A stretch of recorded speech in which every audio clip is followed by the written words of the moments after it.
자, 이건 35회 때 출제됐던 학개론 계산 문제죠. 정보의 현재가 지구하는 거. 뭐 매년 시험에 나옵니다. 뭐 1년에 한 번 매년 나오고 뭐 가끔씩 2년에 한 번씩 나오긴 하는데 뭐 기본적으로 이 문제 나오면 절대 틀리면 안 되겠죠. 근데 뭐 그냥 공식을 외워가지고 암기를 한 다음에 그대로 수행해도 뭐 답이 나오는 경우가 지금까지는 있었습니다. 자, 근데 이제 기본적으로 공식이라고 하는 거를 암기를 해가지고 푸는 것도 좋은데, 제가 늘 말씀드리죠. 이 공식이라는 거를 왜 적용을 해야 되고, 왜 공식을 적용할 수밖에 없는지를 탐구해봐야 다른 변형된 문제가 나왔을 때 문제를 풀 수 있다라고 누차 말씀드립니다. 공인중개사 시험이 매년 어려워지고 있어요. 특히 계산 문제 쪽으로 조금 손을 보는 경향이 강해요. 학개론에서 충분히 이것보다 레벨 조금 높게 나올 수도 있습니다. 그래서 기존에 암기만 두장창 해가지고 그냥 그 주문서 바르듯이 그 뭐 이렇게 숫자만 입력해서 하는 풀이 방법은 이제 더 이상 지양해야 되겠다라고 말씀을 드립니다. 17번 문제 한번 읽어보면은 이제 세 번째 줄에 결국엔 정보의 현재 가치를 물어보는 거죠. 뭐 산식만 간단하게 한번 저는 산식으로 실제 풀진 않지만 한번 써보면은 첫 번째로 뭘 구해야 되는가? 바로 완전한 가치를 구해요. 그리고 나서 완전한 가치가 지금 어디에 나와 있냐면 동그라미 세 번째 여기 보면 또 14억 3천만 원 이렇게 나와 있죠. 완전한 가치는 14억 3천만 원입니다. 이걸 구해놓고 그 다음에 두 번째로는 불완전한 가치를 구하는 거예요. 불완전한 가치. 이따 다 설명드릴게요. 왜 그렇게 나오는지. 이 불완전한 가치는 완전한 가치가 될 수 있는 상황에 확률이 부여가 돼 있을 때 그 확률을 적정히 가감두중해가지고 가중평균 하라는 의미예요. 그래서 이제 보면 60%의 확률로 14억 3천만 원이 되고, 그리고 나머지 60%의 반대, 나머지 확률이 개발이 안 될 확률이거든요. 그래서 이게 40%란 말입니다. 왜냐면 100에서 60을 빼주면은 40이 나오는데, 이게 의미가 개발이 안 될 확률이에요. 그래서 40%의 확률로 얼마가 되는가? 8억 8천만 원 된다. 이렇게 써 있습니다. 8억 8천만 원이 되는 거죠. 그러니까 이걸 실제로 계산을 해보면은 60만 원에 14억 3천만 원을 계산한다 했을 때 8억 5,800만 원에다가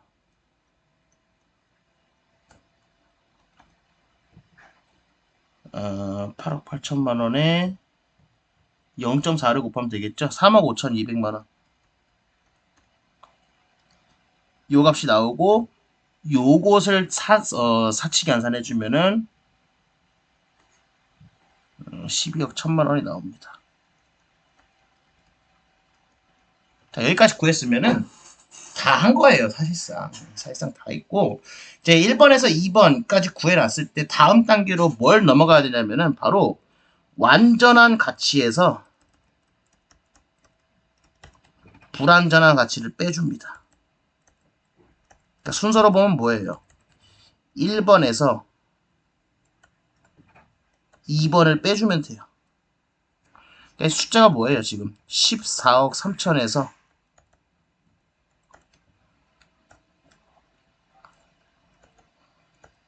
14억 3천에서 불완전한 가치 2번 몇으로 구했죠? 저희가 12억 1천만 원 구했죠? 12억 1천만 원 구했습니다. 그러니까 이걸 계산해주면 얼마 나오냐면 2억 2천만 원 나오네요. 자, 3번까지 구해놓고 다음에 뭘 해야 되냐? 투자자의 요구 수익률로 나눈다라고 보시면 되겠습니다. 기간을 반영해야 돼요. 여기서도. 그랬을 때 지금 여기 나와 있는 이 3번까지의 구한 값을 요구 수익률로 나누면 되거든요. 3번까지의 구한 값을 요구 수익률로 나눈다. 그랬을 때 요거를 계산해 보면은 자 2억 2천만 원에다가 3번까지 구한 값이 이거니까 지금 요구 수익률이 지금 몇 프로예요? 연 10%다 보니까 이렇게 수익률을 반영한 10%를 가감한 전체 중에서 그래서 1.1을 나누는데 여기에 그 몇 년의 기간인지도 기간을 반영하라 그랬죠. 그래서 기간은 지금 어디 나와 있습니까? 1년 후가 나와 있으니까 기간은 1만 반영하면 되겠습니다.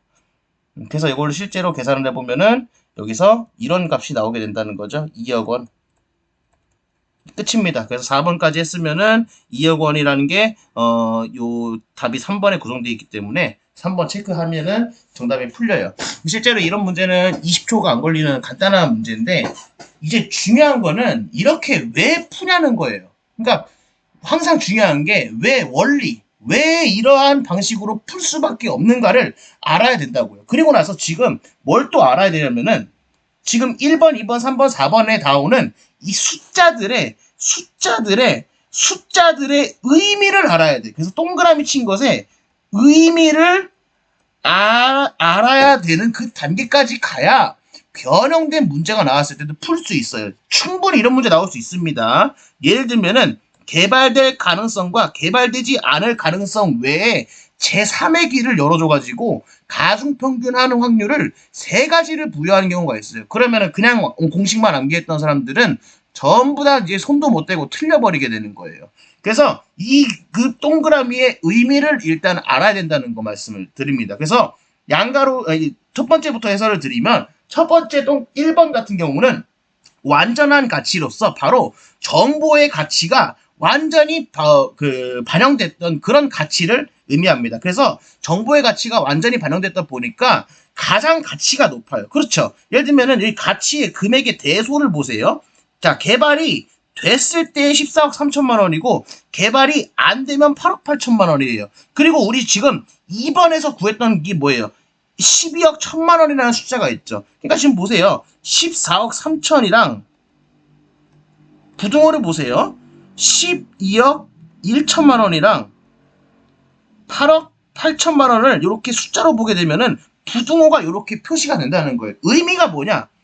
바로 개발이 안 됐을 때, 개발이 안 되면은 당연히 땅값은 제일 싸고요. 개발이 확실히 개발되면은 100% 확률로 확실히 개발된다 그랬을 때는 땅값이 가장 높겠죠. 근데 중간에 나와 있는 이 의미가 뭐냐? 바로 14억 3천과 8억 8천 사이에 있는 이 12억 1천만 원이 뭐냐라고 그랬을 때 이러한 확률로서 개발될 확률과 개발되지 않을 확률을 모두 반영한 우리 현실 세계에 있는 마치 우리가 지금 준강성 시장과 같은 그런 효과가 있다라고 했을 때 현실 세계에서 만나볼 수 있는 개발될 확률과 개발되지 않을 확률이 반영된 요 금액이라고 보실 수 있어요. 중간에 나오는 내용이.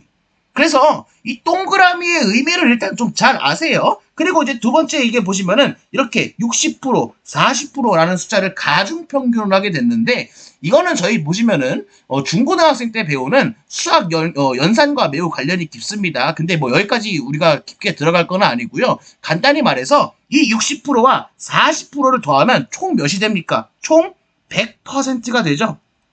뭐 99%, 98% 혹은 넘어서서 102%, 103%, 105% 이런 거 없죠. 딱 100%로 끝나죠. 그래서 요 100%를 맞추기 위해서 60%의 나머지인 40%가 나올 수밖에 없는 겁니다. 그래서 만약에 이게 케이스가 개발될 확률, 개발되지 않을 확률 딱 두 가지만 주어지는 게 아니라 만약에 제3의 길로 뭔가가 등장한다 그러면은 이런 가중평균을 3번을 해줘야 돼요. 그래서 A에서 뭘 곱하고 B에서 뭘 곱하고 C에서 뭘 곱하는 것까지 해야 이 퍼센트를 다 합치면은 100이라는 숫자가 꼭 나올 수밖에 없게 되는 겁니다. 그래서 이 의미를 잘 아시라는 거예요. 그래서 2번 같은 경우는 가로 2번 같은 경우는 바로 개발될 확률과 개발되지 않을 확률이 아직까지는 불분명하기 때문에 그것들을 충분히 반영한 그 확률들을 충분히 반영한 이 값의 기대값이라고 볼 수 있어요. 사실 뭐 기대가치, 기대효용 이런 말은 조금 더 어려운 내용이긴 한데 그런 거 모르더라도 대충 요 땅을 산다 그랬을 때 적어도 12억 1천만 원을 낸다 그러면은 이득도 안 보고 손해도 안 보는 적정한 금액에 샀다라고 우리가 이해할 수 있게 됩니다. 그러면은 이제 3번 보세요. 완전한 가치에서 불완전한 가치를 뺐잖아요. 왜 뺀다고 이거를? 왜를 항상 알아야 돼요. 왜? 자, 보세요. 자, 완전히 개발되면은 14억 3천만 원이라고 하는 요 금액이 나와요. 근데 내가 지금 가지고 있는 12억 1천만 원짜리 요 토지는 불충분한 확률이 반영된 토지잖아요. 그러니까 지금 완전한 가치와 불완전한 가치의 차익. 그러니까 이렇게 보세요. 박스가 있다 그랬을 때 요 박스에 요 불충분한 것과 충분한 것들 모두 합치면 어떤 박스가 되죠? 바로 이 거대한 하나의 박스가 된다는 거죠. 그랬을 때 이 거대한 하나의 박스를 만들 수 있다면, 거대한 하나의 박스로 전환이 가능하다면 내가 정보를 돈을 주고 샀을 때 정보만큼의 이윤을 얻을 거잖아요. 그 이윤의 가치가 바로 요 14억 3천과 12억 1천만 원의 차익이 될 거라고요. 그 차익이 바로 3번 양 가로에 있는 2억 2천만 원이 된다는 거예요. 그러니까 지금 투자자, 소유자, 이 사람들은 2억 2천만 원까지 지불을 한다 그랬을 때 이 지불을 하고도 개발이 된다라고 하는 그런 보장이 있다 그러면은 최대 2억 2천만 원까지는 지출할 의사가 있다라고 보는 거예요. 그것보다 적게, 예를 들면 2억 2천만 원이 아니라 2억 원만 지불했다. 그러면은 2억 2천 중에서 2억 원만 지불했기 때문에 차액인 2천만 원어치에 뭘 얻는다? 정상이윤이 아니라 초과 이윤을 이렇게 얻는 거예요. 근데 만약에 2억 2천만 원이 기준선인데 2억 5천만 원을 이렇게 냈다라고 하면은 원래 기준점보다 3천만 원을 더 낸 거잖아요. 그러니까 3천만 원의 손실이 있었다라고 보는 거예요.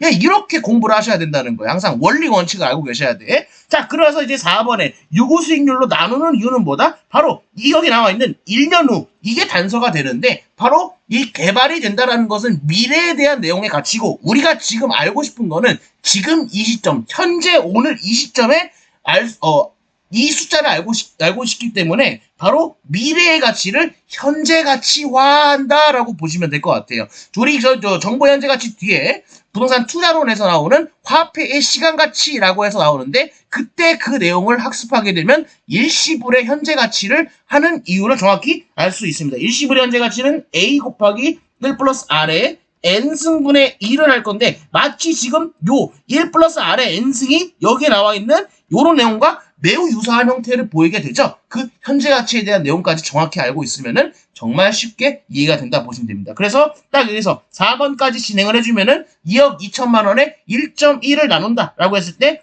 2억 원이 되고, 이 2억 원의 의미가 뭐다?